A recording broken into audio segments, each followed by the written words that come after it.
Il était une fois, dans les vastes étendues de l'Afrique subsaharienne, se trouvait un royaume prospère gouverné par un roi sage et respecté. Malgré la prospérité de son règne, le roi ressentait le poids des années. Ses épouses, fidèles compagnes de sa jeunesse, avaient vieilli avec lui.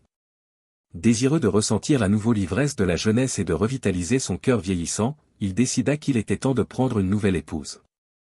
Il voulait une jeune femme d'un village voisin, une reine pour rafraîchir le palais et, peut-être, porter un nouvel héritier. Le roi émit un décret, que tous ceux qui peuvent trouver une belle femme se rendent au palais. Ils recevront provisions, argent et nourriture pour leur voyage. Le décret fit rapidement le tour du royaume. Des hommes de toutes conditions accoururent au palais, attirés par la promesse de richesse et d'aventure. À leur arrivée, chaque demande de fonds fut accordée sans discussion. Certains prirent des sommes colossales, espérant que leur quête serait rapide et fructueuse. Pendant ce temps, dans un coin reculé du village, l'araignée, connu pour sa ruse et son intelligence, était parti à la chasse. Lorsqu'il revint, il trouva son village en ébullition. Curieux, il interrogea un passant qui lui raconta le décret du roi. Sans perdre une minute, l'araignée se dirigea vers le palais, plein d'espoir. Cependant, à son arrivée, il découvrit que toute la fortune du roi avait déjà été distribuée. L'araignée, désespérée mais déterminée, fouilla du regard la salle du trône. Là, sur le sol, près du tabouret ancestral du roi, il aperçut 2 cauris traditionnels. Ces petites coquilles, autrefois utilisées comme monnaie, semblaient insignifiantes aux yeux des autres, mais pas pour l'araignée. Avec la permission royale, il les ramassa et se mit en route, déterminé à transformer ces 2 cauris en une opportunité. Usant de sa ruse légendaire, l'araignée se rendit au marché.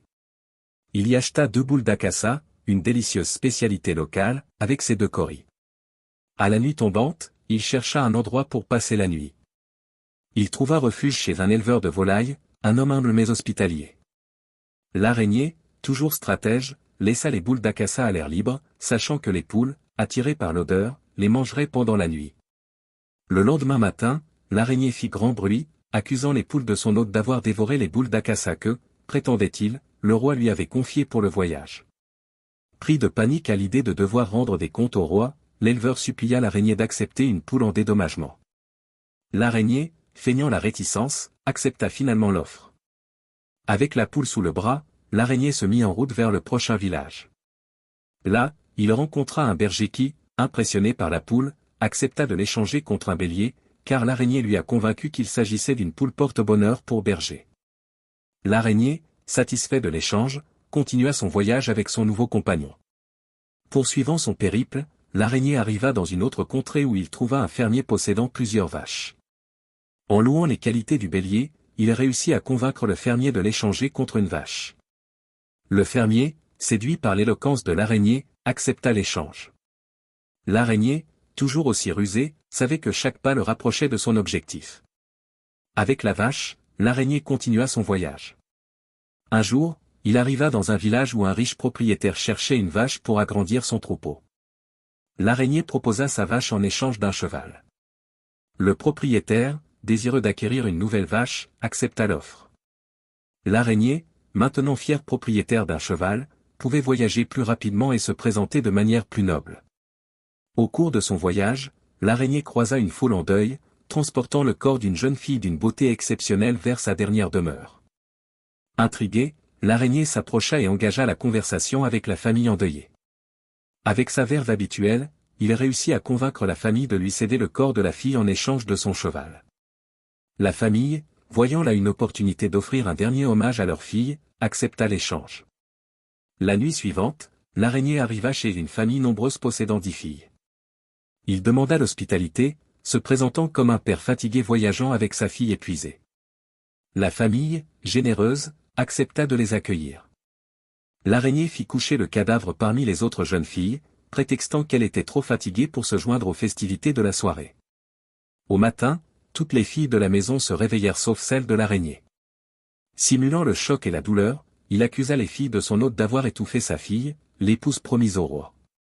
Terrifiés à l'idée des représailles royales, les parents des 10 filles décidèrent de les donner toutes à l'araignée pour les présenter au roi en guise de réparation.